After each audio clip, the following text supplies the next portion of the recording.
Now you can start doing the work. Now that you're no longer lying to yourself and you're lying to the world, you can actually start creating a vision of something that hasn't been here before, that wants to come in.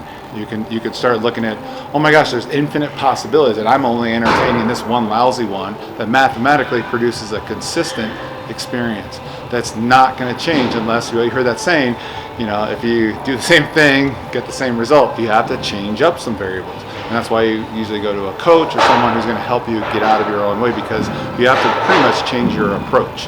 You have to change your philosophy. You got to change what you're valuing at the moment, which means energy's got to shift towards other focuses and other priorities versus right now you're sacrificing this new thing for the current thing. You got to sacrifice the current reality. Some things need to burn to the ground and not go on as this next chapter turns the page.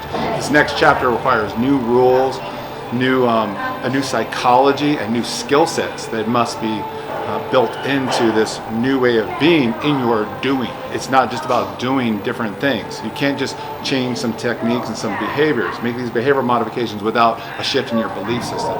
You've got, and don't get me wrong.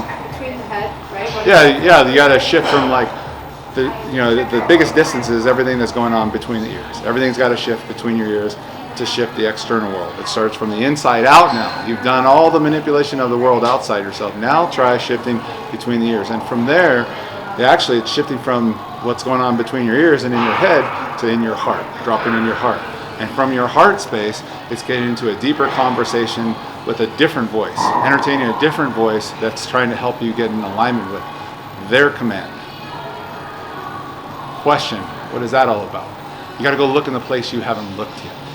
You got to ask questions in the place you haven't asked questions yet. You've been running from this tornado that you think is going to wipe you out. You got to start turning towards this thing of possible annihilation, only to find out that it's here to serve you and help you get on the right path. That voice might be a voice of God, a voice of the universe, whatever that looks for you on your spiritual path or your internal inquiry. There's another voice and another message that you need to start listening to at this turning point in your life if you want to turn things.